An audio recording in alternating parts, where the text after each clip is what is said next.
Hello అందరికీ, మా అమ్మ క్యారెట్ హల్వా రెసిపీ ఎలా చేయాలో చూసేద్దామా? Let's go. సో నేను 10 మీడియం క్యారెట్స్ తీసుకున్నాను, సన్నగా తురిమి పెట్టేసుకున్నాను. దాని తర్వాత ఒక pan లో కొంచెం నెయ్యి వేసుకొని క్యాష్యూస్ హాఫ్ కట్ చేసి చక్కగా వేయించి పెట్టుకున్నాను బ్రౌన్ అయ్యేంత వరకు. తర్వాత అదే నెయ్యిలో కొన్ని పాపీ సీడ్స్ గసగసాలు ఉంటాయి కదా, అవి వేయించి పెట్టుకున్నాను, అబౌట్ 2 స్పూన్స్. దాని తర్వాత దాంట్లోనే తురిమి పెట్టేసుకున్న క్యారెట్ వేసేసుకొని 5 to 10 minutes బాగా వేయించుకోవాలి. ఇలా నెయ్యి అంతా వచ్చేసేయాలన్నమాట పైకి. దాని తర్వాత దీంట్లోనే 2 full glasses of full cream milk, ఈ గ్లాస్ అంతా వేసుకుంటే చాలు. చక్కగా వేసేసుకొని 2 glasses బాగా ఆ మిల్క్ అంతా ఎవాపరేట్ అయ్యేంత వరకు బాయిల్ చేసుకొని పెట్టుకోవాలి.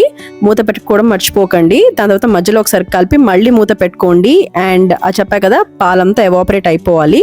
ఇలా చక్కగా ఎవాపరేట్ అయిపోయిన తర్వాత దీంట్లో అదే ఏ గ్లాస్తో మీరు పాలు వేసుకున్నారో అదే గ్లాస్తో 3/4 గ్లాస్ వరకు షుగర్, కొంచెం మీకు చక్కెర తక్కువ కావాలంటే కొంచెం తక్కువ కూడా వేసుకోవచ్చు, బట్ నేను 3/4 గ్లాస్ వేసాను. చాలా బాగుంటుంది. చక్కగా వేసేసుకొని బాగా కలిపేసుకోవాలి.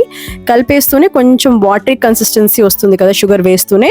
సో ఆ వాటరీ కన్సిస్టెన్సీ వెళ్ళేంత వరకు మళ్ళీ కొంచెం బాగా ఫ్రై చేసుకోవాలి. మూత పెట్టక్కర్లేదు, మూత తీసేసి ఫ్రై చేస్తూ ఉండండి. దాని తర్వాత బాగా అది అంతా వాటర్ అంతా వెళ్ళిపోతుంది. ఇలా నెయ్యి చూసారా, ఇలా నెయ్యి కనిపిస్తూ ఉండాలి బయటికి. దాని తర్వాత దీంట్లో కొంచెం ఎక్కువ కాదు, కొంచెం కార్డమమ్ పౌడర్ చక్కగా కలిపేసుకొని పెట్టేసుకోండి. దాని తర్వాత మీరు క్యాష్యూస్ కట్ చేసుకొని పెట్టుకున్నాం కదా ఫస్ట్ లో మనం వేయించుకొని, ఆ క్యాష్యూస్ వేసేసుకొని బాగా కలిపేసుకోవాలి. దాని తర్వాత మన యమ్మీ క్యారెట్ హల్వా రెడీ. కొంచెం కలర్ ఎఫెక్ట్ ఇద్దామని చెప్పి ఇలా మార్చాను. ఎలా ఉంది? బాగుందా? టూ మచ్ ఆరెంజ్ గా ఉందా? ఆల్రైట్ గైస్, సో ఇప్పుడు మా ఆయనకి ఇస్తాను, మా అమ్మాయికి ఇస్తాను, చూద్దాం ఏమంటారో వాళ్ళు. టెస్ట్ ఛాలెంజ్ అనమాట. ఇప్పుడు లెట్స్ గో. మీరు క్యారెట్ హల్వా ఇలా ఐస్ క్రీమ్ తో పాటు తినొచ్చు చక్కగా, లేకపోతే బై ఇట్ సెల్ఫ్ కూడా తినొచ్చు. 2 రకాలుగా చాలా బాగుంటుంది.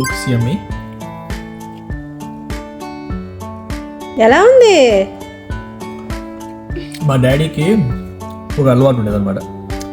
If you like something he used to say తూ చల్ మై ఆతు అనేదంట వంట. తూ చల్ మై ఆతు అని. అలా ఉంది. సూపర్. Thank you. తను, హౌ ఇస్ ఇట్?